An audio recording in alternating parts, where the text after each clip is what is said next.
少年強則國強，國家係需要一班年青改革嘅新一代。梁啟超，晚清政治名流、著名學家，經歷中國近代動盪時期，參與多場改革運動，寫落大量嘅文章，影響中國近代啟蒙思想，一生跨越清朝末年、民國初年，見證中國封建帝制走向現代嘅劇變。出生於1873年，廣東新會人，人稱梁新會。早年已經展現佢卓越嘅才華，10歲中童子試，12歲中秀才，17歲中舉人，拜康有為為師，接觸西學維新思想，參與公車上書同戊戌變法，雖然失敗，但冇放棄對國家嘅希望。年紀輕輕就立志要救國。1895年參加公車上書推動維新變法，同康有為一齊輔助光緒帝推行新政。短暫期間廢除咗八股文，開辦新式學校，訓練新軍。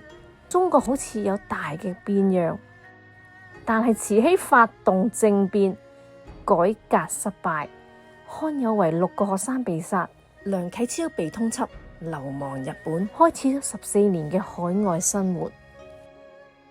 流亡日本嘅時候，佢開辦《清議報》《新聞叢報》，介紹西方民主、科學、自由思想。1990年佢寫《少年中國說》，入邊有一句說話：少年強則國強，激勵咗無數嘅年輕人。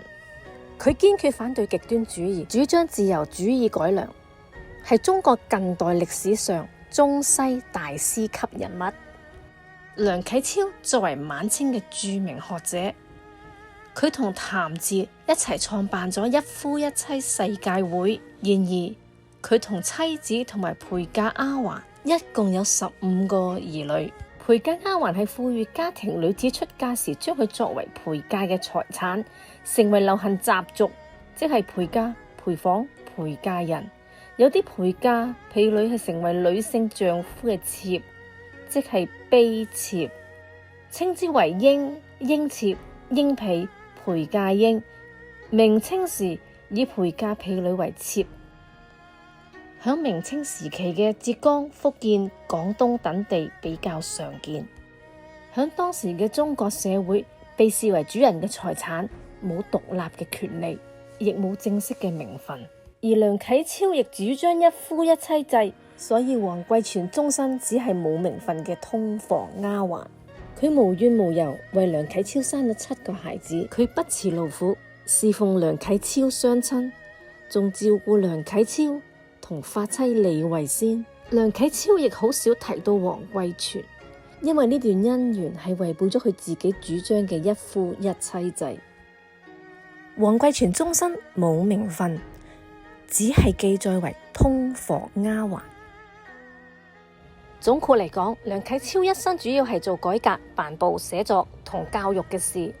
中國近代轉型嘅關鍵人物，係一位百科全書式嘅人物，依然有着巨大嘅影響力、淵博嘅學術、博愛社會革命活動，受到國內外人士高度評價。